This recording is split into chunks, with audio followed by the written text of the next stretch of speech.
Assalamualaikum warahmatullahi wabarakatuh. Alhamdulillahillazi arsala rasulahu bil huda wa dinil haqq liyuzhirahu 'alad dini kullihi walau karihal musyrikun. Asyhadu an la ilaha illallah wa asyhadu anna Muhammadan abduhu wa rasuluh. Allahumma salli ala Muhammad wa ala ali Muhammad. Rabbi israh li sadri wa yassir li amr wa ahlul 'uqdatan min lisani yafqahu qawli. Tuan-tuan yang dihormati sekalian, insya-Allah begini kita sambung lagi ayat yang kita baca, iaitu ayat yang ke-229. Pada minggu lepas kita dah tengok dia punya mukadimah perbahasan tentang ayat ini. Hari ini baru kita nak masuk tafsirannya berdasarkan kitab yang kita baca ini. Kita baca dulu, semak dulu dia punya makna dia. A'udzubillahi samiil alim minasyaitonir rajim. Bismillahirrahmanirrahim. At-tallaqu marratan fa imsakum bima'rufin aw tasrihum bi ihsan. ولا يحل لكم أن تأخذوا مما آتيتموهن شيئا إلا أن يخافا ألا يقيما حدود الله فإن خفتم ألا يقيما حدود الله فلا جناح عليهما فيما ابتدت به تلك حدود الله فلا تعتدوها ومن يتعد حدود الله فأولئك هم الظالمون. Apa maksud dia? At-tallaqu marratan, talak yang boleh dirujuk ialah 2 kali. Fa imsakum bima'ruf aw tasrihum bi ihsan. Setelah itu dia boleh rujuk isteri itu dengan cara yang baik atau menceraikan dengan cara yang baik. Wala yahillu lakum, tidak halal bagi kamu, an ta'khuzu mimma ataitumuhunna syai'a, mengambil sesuatu yang telah kamu berikan kepada mereka, yakni isteri yang diceraikan, illa an yakhafa alla yuqima hududallah, kecuali kalau kedua-duanya khawatir tidak akan dapat menjalankan hukum-hukum Allah.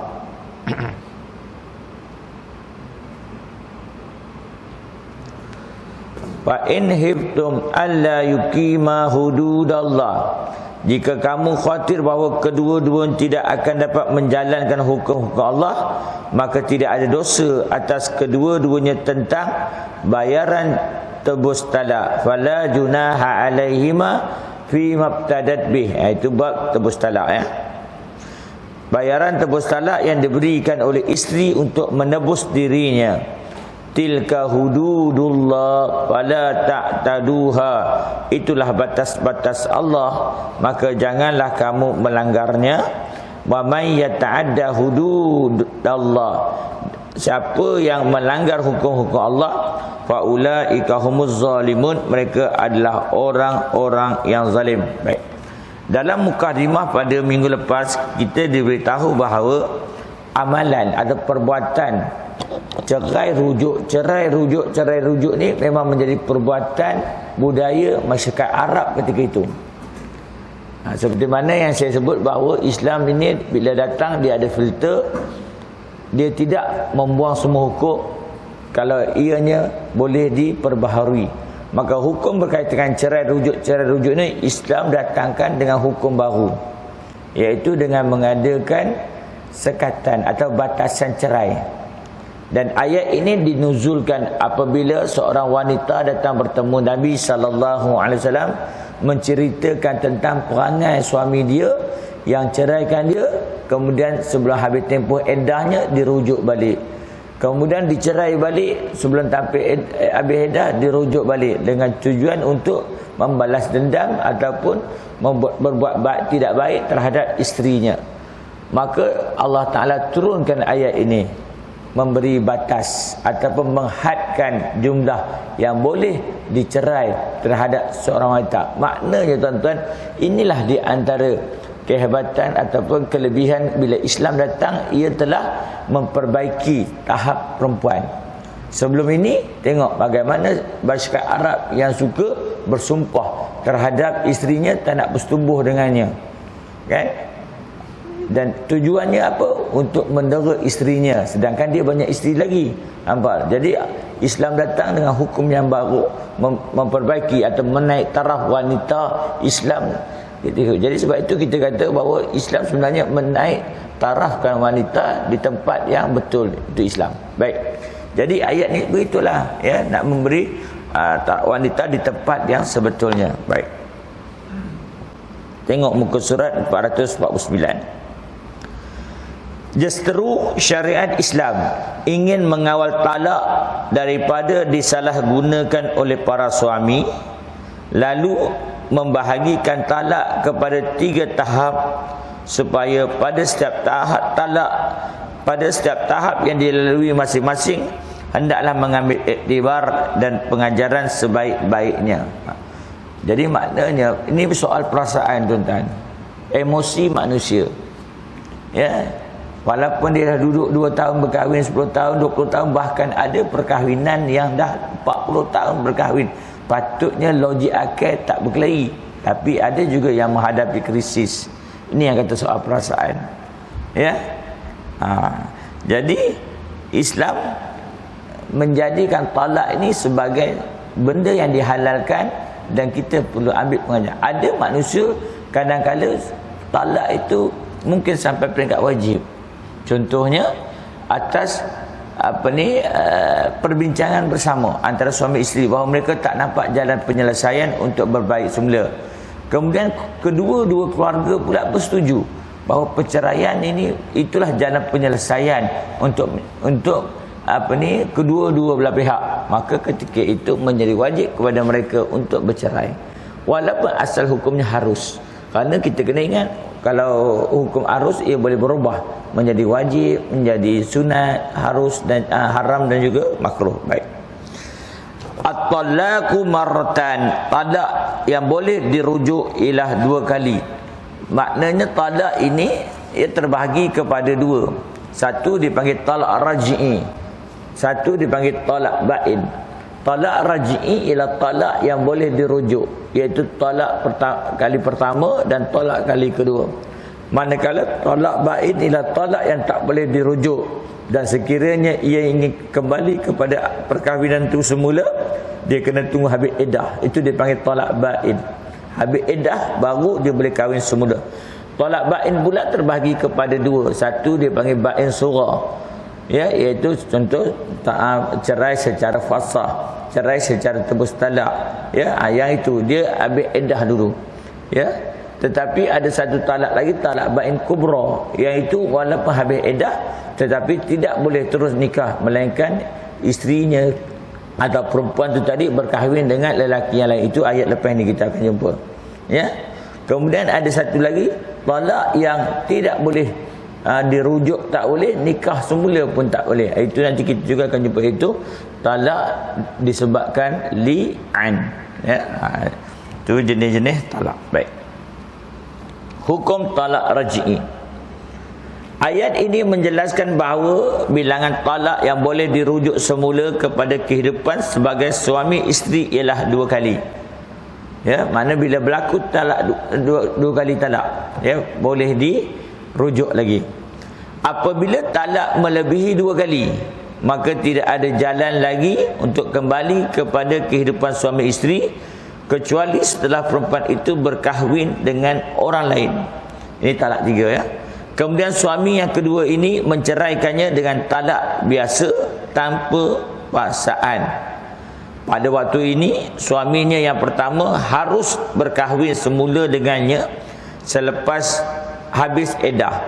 Jika wanita itu redha menerimanya sebagai suami yang baru dalam tempoh iddah, sama ada talak kali pertama atau kedua, suami diberi pilihan. Maknanya talak 1, 2 ada pilihan, talak 3 tak ada pilihan. Dan talak ini boleh berlaku sama ada dia secara satu-satu. Tetapi satu-satu pun tengok. Kalau dia rasa bahawa kali pertama diceraikan isteri itu, isteri tak dengar, isteri pekak, maka dia mengulanginya. Bukan tujuan mengulangi untuk tambah talak, tetapi mengulangi untuk memberi dengar kepada isteri bahawa dia telah menceraikannya. Itu tetap satu-satu. Ya. Tapi kalau dia memang tujuan pengulangan itu untuk berkali-kali walaupun dalam tempoh iddah, kan, maka ia jatuh. Ataupun dia talak secara sekaligus. Aku talak engkau dengan 3 talak, maka ia menjadi 3 talak. Itu maksudnya. Ya, maka ia boleh berlaku begitu. Tetapi kalau sekiranya ia talak satu, dia boleh rujuk. Bila dia rujuk, baru satulah. Katakan habis iddah. Bila habis iddah, dia nikah semula, maka dia juga dikira dah sekali cerai, ya. Melainkan kalau fasah. Katakan dia cerai kali pertama secara rujuk, dia cerai kali kedua secara fasah. Secara fasah itu tidak menambahkan bilangan rujuk dia, ya. Sebab fasah itu dilepaskan ataupun diceraikan oleh pihak mahkamah. Jadi rujuknya tidak dikira. Bukan rujuk tak kira, bilangan rujuk, bilangan perkahwinan itu, bilangan cerai itu tidak dikira. Baik. Suami diberi pilihan yang pertama, fa imsaku bima'ruf. Setelah itu dia boleh rujuk isteri dia dengan cara yang baik. Suami diharuskan rujuk, yakni kembali kepada isteri, sekalipun tanpa kerelaannya dan tanpa memperbaharui akad nikah.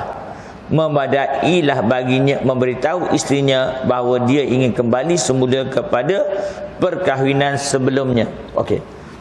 Rujuk ini hak suami. Wa bu'ulatuhunna ahaqqu biraddihinna fi zalika in aradu islaha. Ayat ni kita dah baca dahulu. Maknanya itu adalah ahaqqu biraddihinna, hak suami. Namun begitu, pemerintah boleh mengadakan satu hukum yang saya sebut dulu, tasarruful imam ala ra'iyati manutun bimaslahah. Maknanya imam, pemerintah boleh mengadakan polisi terhadap rakyatnya atas dasar maslahah. Apa maslahahnya? Maslahah ialah bila berlakunya perceraian kemudian rujuk, memang berlaku penganiayaan terhadap isteri. Namun begitu perceraian rujuk tak boleh dihalang, itu hak isteri, hak suami. Maka pemerintah ketika itu berdasarkan nasihat ulama-ulama ketika itu mewujudkan taklid berkaitan dengan jika aku rujuk akan isteriku tanpa redanya, maka tertalaklah satu talak lagi. Itu taklid yang kita baca dulu, kecuali orang yang kahwin baru, yang baru, ya. Di mana siapa yang kahwin sebelum 2015, saya ingat, itulah talak yang kita. Sedangkan dalam ni kata itu hak suami. Nanti jangan kita, maknanya kita ni mengadakan hukum yang baru. Tak. Sebab itu kita ada hukum ni bukan Quran hadis saja. Kalau orang kata Quran hadis saja, memang dia tak terima lah itu. Tapi ulama lah bagi tahu hukum Quran, hadis, ijma' dan qiyas. Maka ijtihad juga dianggap sebagai hukum, ya. Dan hukum itu dibuat oleh pemerintah kerana melihat kepada maslahah ammah. Maka ada dia punya kaedah yang digunakan. Maka adakah kaedah ni tak sah? Sah. Boleh nak lawan? Tak boleh. Kata tak nak, ini pemerintah tak betul. Sebenarnya dia yang tak betul. Sebab pemerintah buat tu betul lah kaedahnya, dan dibuatkan seorang-seorang dengan jatuhkan fatwanya sendiri, kan? Betul, kita nak petikai. Macam sekarang ni banyak fatwa-fatwa baru tambah berkaitan dengan vaksin ni. Fatwa dah jatuhkan fatwa kebangsaan keluar dah, fatwa negeri dah keluar dah. Tiba-tiba kita tak betul benda ni. Boleh tak kita nak lawan? Kalau kita lawan sendiri, tak apalah, hak kita. Tapi boleh tak kita cerita kat orang ni tak betul? Tak boleh, salah. Sebab itu kita ada section. Siapa yang mempertikaikan macam itu, lebih kurang mempertikaikan atau mengengkar akan perintah tuanku jatuh ataupun majlis agama Islam ataupun jatuh kasus fatwa merupakan satu kesalahan. Dan ia kalau di Perak ia boleh dihukum dengan 3,000. Dan saya pernah bawa dua kali atau 3 kes yang orang lawan fatwa. Pandangan dia tak apa. Saya pernah dengan seorang yang tegar Wahabi. Dia cuba mempertahankan dia punya pandangan. Saya kata tak apa, pertahankan pandangan, itu hak kamu. Tetapi menyebarkannya itu salah. Ini fatwa. Dan fatwa dah ada, kalau kamu buat saya akan tangkap, saya akan buat ketasiasatan, saya akan hantar pendakwa. Itu pendakwa. Sebab apa? Ini polisi yang dibuat oleh pemerintah. Tasarruful imam ala ra'iyati manutun bil maslahah. Pemerintah melihat maslahah yang lebih global. Mungkin kita rasa tak betul ni, tapi kita tengok satu sudut. Tapi masalah imam tengok pada semua sudut. Maka begitulah soal rujuk tadi. Walaupun rujuk itu hak individu, tak boleh dipertikai. Dan fatwa tu pula kata tak jatuh. Tapi taklid kamu rujuk balik isteri kamu, jatuh. Melainkan isteri setuju. Tapi fatwa yang baru atau taklid yang baru kita mansuhkan itu. Wallahu alam. Sebab apa? Sebab saya tak terlibat dalam buat pembikinan undang-undang tu. Jadi saya pun tak tahu kenapa taklid yang lama itu dibatalkan, maka digantikan dengan taklid baru dengan tebus talak. Mesti ada sebab. Mesti ada sebab. Tapi kita yang dah baca taklid dulu tak terbatal lah. Jangan kita ingat bila datang taklid baru, taklid lama yang kita baca tu batal. Tak batal. Sebab kita baca. Tetap taklid itu terpakai untuk kita. Taklid yang baru tidak akan membatalkan taklid yang lama. Taklid yang baru terpakai kepada orang baru yang baca. Gitu ya. Baik. Iddah bagi wanita yang ditalak raj'i ini berbeza antara seorang perempuan daripada perempuan yang lain. Bagi wanita yang adat bulanannya biasa, ini jenis-jenis iddah ya, maka iddahnya ialah 3 quru'. Ini bagi perempuan yang masih beriddah. Masih beriddah, maka iddahnya ialah 3 kali quru'. Salah satu quru' yang kita bacakan, ya tarabbasna bi anfusihinna salasata quru'.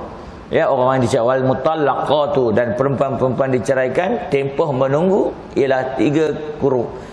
Dalam mazhab kita 3 quru' ialah 3 kali suci, dan saya dah sebut dah macam mana pengiraan dia ya. Baik.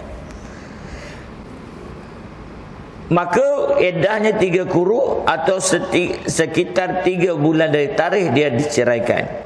Jika wanita itu tidak mempunyai adat bulanan tetap, sama ada kerana faktor usia atau semula, jadi maka iddahnya ialah 3 bulan. Ini yang tidak tetap ataupun yang belum datang iddah, ataupun yang belum datang haid, ataupun yang sudah habis haid tempoh menopause, maka iddahnya ialah 3 bulan qamariah.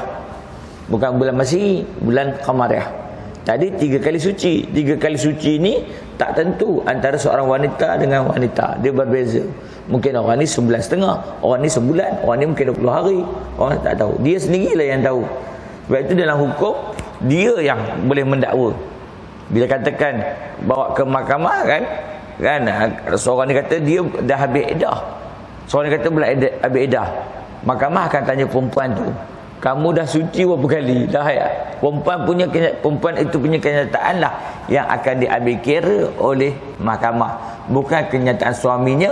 Walaupun bekas suami dah duduk dengan dia 30 tahun. Aku tahu dah 30 tahun dah aku bersama dengan isteri. Aku tahu dah bila dia datang haid, bila tak datang haid. Sebab haid itu keluar daripada isteri, bukan daripada suami. Isteri mencerai, itu hak dia. Tapi nak ngira iddah ialah hak isteri, sebab darah itu keluar daripada isteri. Ya, baik.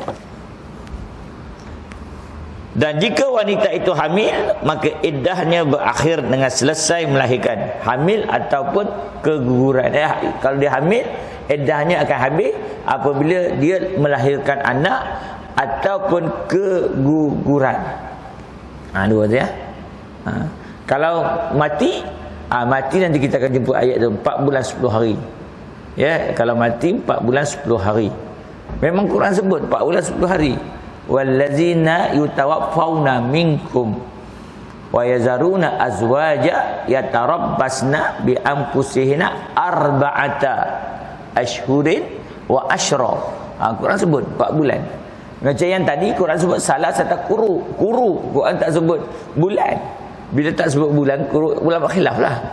Tapi yang mati Allah sebut arba'ata ashhurin wa asra.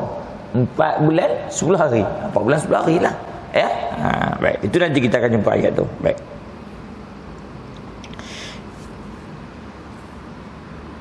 Islam membenarkan para suami merujuk isteri yang diceraikan oleh mereka dengan talak 1 atau 2 bagi membolehkannya meneruskan hubungan perkahwinan yang sedia terjalin. Dia kata fa imsaku bima'ruf. Boleh, ya, perkahwinan sedia ada tu kita teruskan. Caranya macam mana? Dalam mazhab kita mesti dengan lafaz. Tak cukup dengan perbuatan. Maknanya ada perkataan. Sama ada soreh ataupun kinayah. Soreh tu jelas lah, aku rujuk kamu kembali kepada kawanan asal. Ataupun perkataan yang membawa erti rujuk. Kalau yang tak jelas tu mungkin kinayah kata jom balik rumah, aku nak bawa kau, aku bawa balik kau ke rumah aku. Bawa balik tu apa maksud? Jadi perlu niat. Mungkin niat dia untuk bawa balik sungguh ke ataupun bawa balik untuk rujuk. Maka kalau untuk rujuk sahlah rujuknya, ya. Yang penting ialah dalam mazhab kita mesti dengan lafaz. Dalam mazhab lain ada tak pun lafaz, tetapi kalau bersumbuh bersama kedua-duanya itu menunjukkan tanda bersetuju untuk rujuk. Tapi mazhab kita tetap kena dengan lafaz. Dan rujuk ni tuan-tuan, dalam undang-undang kita, kalau sekiranya dia rujuk isteri dia di rumah, memang rujuk cerai kat mahkamah dah. Rujuk tak perlu di mahkamah. Rujuk di pejabat agama je. Kemudian dia bagi masa. Kalau katakan dah rujuk di rumah, dalam tempoh 7 hari mesti kita pergi pejabat agama. Sebab kita akan batalkan surat cerai, kita akan bagi dia surat rujuk pula. Maknanya dia akan pegang surat rujuk. Surat nikah tak pegang, surat cerai tak pegang, dia akan pegang surat rujuk. Kenapa? Ini dokumentasi. Tidak macam mana kita nak kira yang berapa kali dia rujuk. Ya fa imsakum bima'ruf ni jadi tak boleh. Jadi dia kena. Sebab itu kita kenakan undang-undang. Kalau sekiranya siapa yang rujuk isteri dia di rumah, tak kira di mana dia di luar mahkamah, dah lebih daripada 7 hari dia tak datang ke pejabat agama untuk membuat. Dia datang sebulan lepas itu ataupun 2 bulan atau 10 hari, maka ia satu kesalahan. Tapi tidaklah besar dendanya, 500 je. Tapi cuma nak cerita tuan-tuan, kenapa pemerintah buat undang-undang? Nak atur sistem. Itu je. Sebab kita tak tahu berapa kali rujuk. Kata berlaku kematian, berlaku penipuan, dokumen tak ada. Kan? Sebab itu kita kata dokumen-dokumen ini dipanggil sebagai syiasat syariah. Ya, yang dibuat oleh pemerintah untuk mengatur sistem kehidupan yang lebih teratur. Ya, kita tak mahu, tak tahu nanti dia ni macam mana. Kita, negara kita, sistem perkahwinan, sistem pendaftaran negara kita nampak teratur, ya. Baik.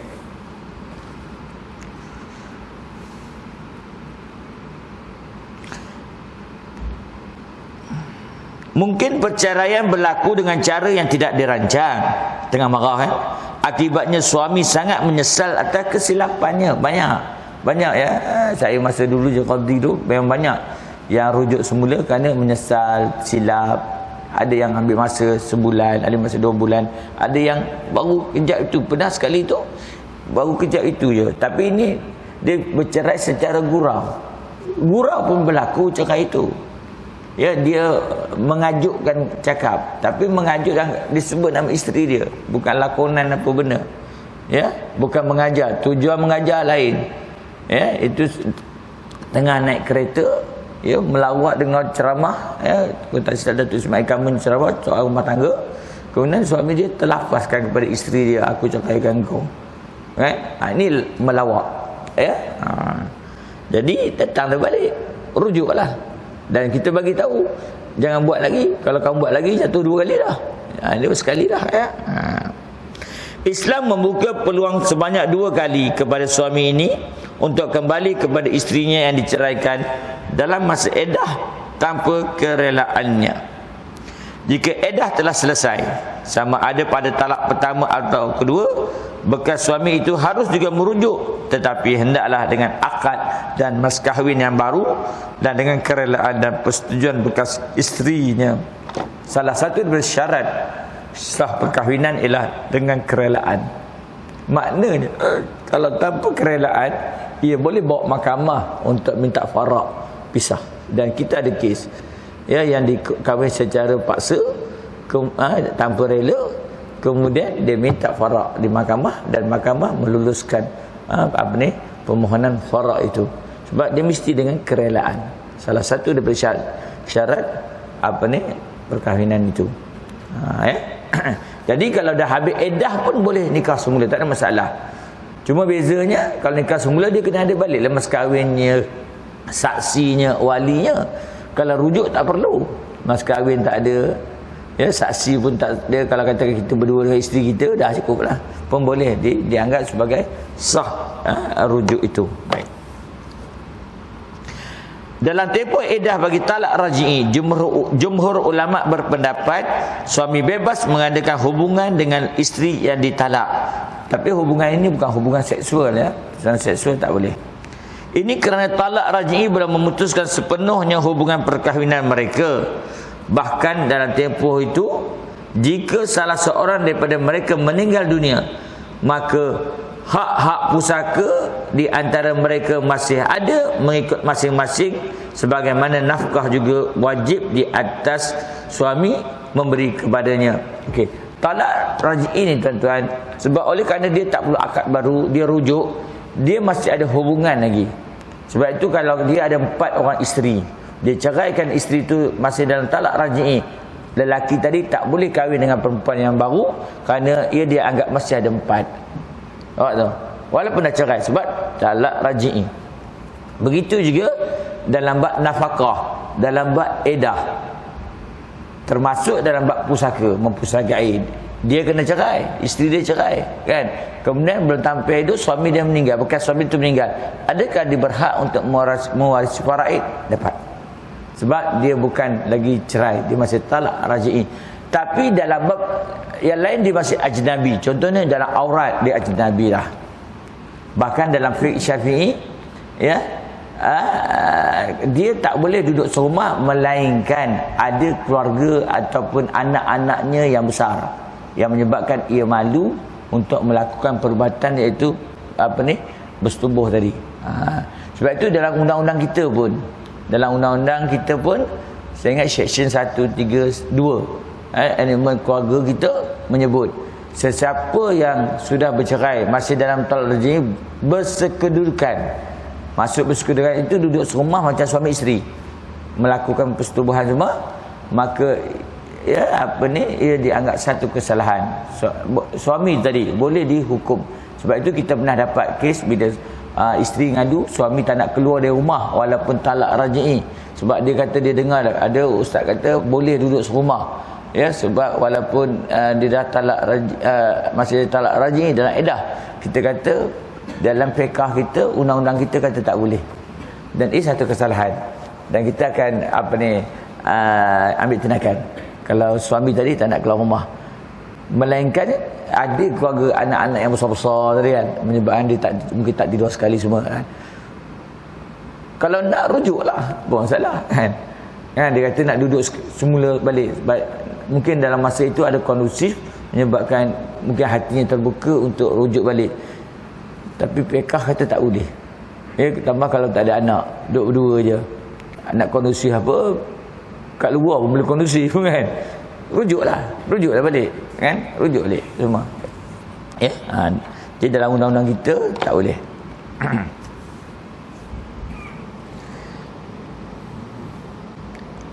Rujuk boleh dilakukan dengan ucapan, perbuatan seperti berhubung kami, bercumbu dan bersetubuh. Ini bukan dalam mazhab kita.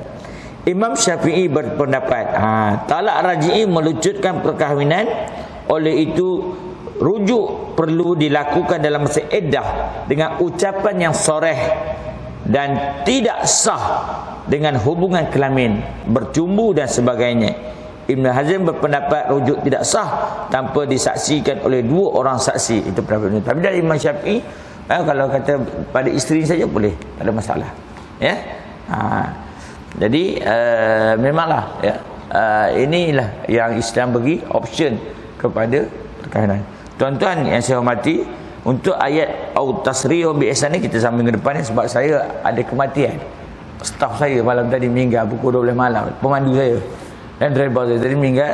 Jadi katanya pagi ni nak ke bumi. Kebetulan pula saya pagi ni ada mesyuarat agung Persatuan Penguatkuasa Perak ni. Saya penasihatnya. Jadi kena pergi juga pukul 10. Kan? Macam saya nak pergi awal 7.30 saya nak pergi rumah ni dulu. Tengok jadi insya-Allah kita sambung ayat ini pada minggu hadapan. A'udzubillahi samil alim minasyaitonir rajim. Bismillahirrahmanirrahim. Alhamdulillahirabbil alamin wassalatu wassalamu ala asyrafil anbiya'i wa ala alihi washabbihi ajmain. Allahumma inna nas'aluka ridhaka wal jannah wa na'udzubika min sakhatika wan nar. Allahumma iftah 'alaina hikmataka wa anshur 'alaina min hazain rahmatika ya arhamar rahimin. Allahumma zidna 'ilman nafi'ah. Allahumma ja'al jam'ana hadza jam'an marhuma wa tafarruqana min ba'dihi tafarruqan ma'suma. Rabbana atina fid dunya hasanah wa fil akhirati hasanah wa qina azabannar. Walhamdulillahirabbil alamin. Sekian, wabillahi taufiq wal hidayah. Wassalamualaikum warahmatullahi wabarakatuh.